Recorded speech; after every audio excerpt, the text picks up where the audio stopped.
Hello, my friend. I really loved this. I guess it's a podcast or YouTube video. YouTube video. Hello? Are you 80 years old, Amanda? That's a YouTube video. I really loved this. It spoke to me, and a lot of it is very similar to, as you put it, my progress. I loved meeting little Sophia. She's so sweet, and I hope that she's feeling better. I hope you can figure out what she needs and give it to her. And I have a friend here that just got a puppy, and I see it in you in this video. Something that struck me about this video in general is just your energy that you were giving out and the love that you were giving out, which, I mean, I don't think we don't really know each other that well. We never really talked during the yoga training. But in this video, I think is the first time that I could physically feel the love coming out of you. And that was really a joy to see. And you got vulnerable at certain moments, and I just love that. I love seeing that side of you that I guess I just didn't get to witness in India, but it's a really beautiful side, and I really loved this video, so thank you for that. And I loved that you would talk and then you would do some meditation and some breathing and then talk again, and you would bring things back around, and really beautiful. It was really an honor to listen to. And I hope you do more, and I will be listening to them, watching them. But I guess talking about my own path, I guess a major thing, not I guess, but definitely a major thing, that kind of happened recently that I think really propelled my own spiritual path was my dad died pretty suddenly about 2 months ago, 2.5 months ago.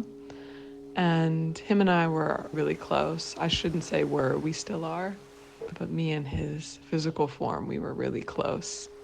And he was the only parent I had for my whole life, most of my life, because my mom died when I was young.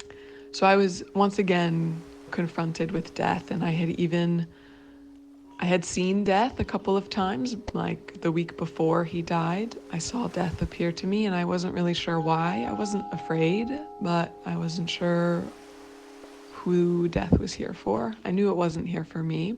So that alone has really made me want to explore this other plane that is existing all the time around us that we don't necessarily have access to unless we tap into it.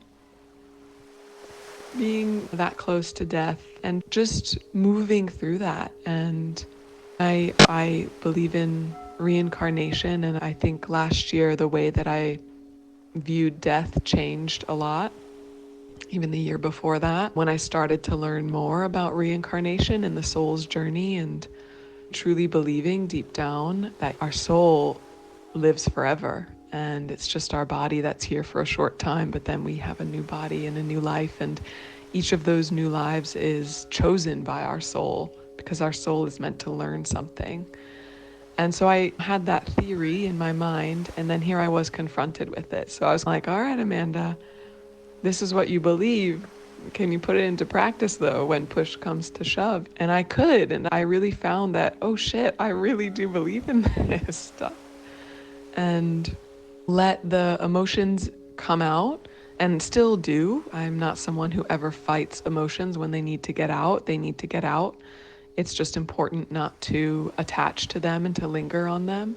But I let them out and had a big period of grieving, and now just feel so joyful and so alive and so connected to my dad, and so sure that he is still here, and it's just his physical form that's not here. And any sadness I feel for the loss of that physical form is just my ego wanting that comfort for myself, when really, because I truly love him, I'm so excited for him that his soul has moved on to this next phase. So excited for him.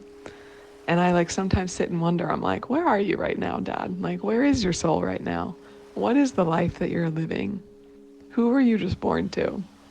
Am I gonna see you again? I know I will. But so yeah, I'm moving through that, and I think you were talking in your video as well about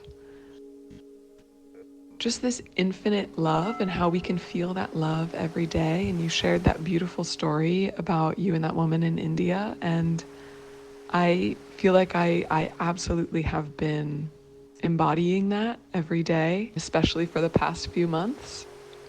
And just tapping into that unconditional source of love that is within and without and around. And I don't know, I feel like nothing can, I feel so all powerful because no matter what challenges life brings, these are challenges that are meant for us.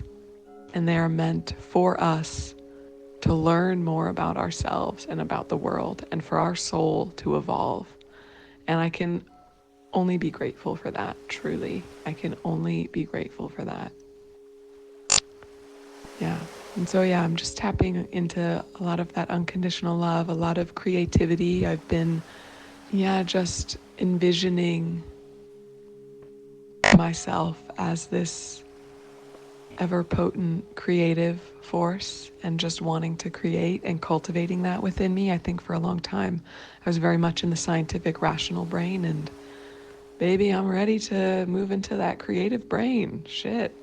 And so I love seeing things like this that you're doing. It's so inspiring, and I'm really proud of you. And yeah, I'm just sending you a lot of love, Alex, and thank you for sending me these links to these things and allowing us to connect from afar, wherever you are. I think my next creation is going to be a little herb garden in my home. I'm really wanting my own herbs and growing my own veggies. I don't have a garden space yet, but we're going to get there. In some way, I'm already there. Okay. I send you and Sophia a lot of love, and I'll talk to you again soon. Please send a voice note back too, and let me know how you're doing, how you're feeling. All right, bisous bisous.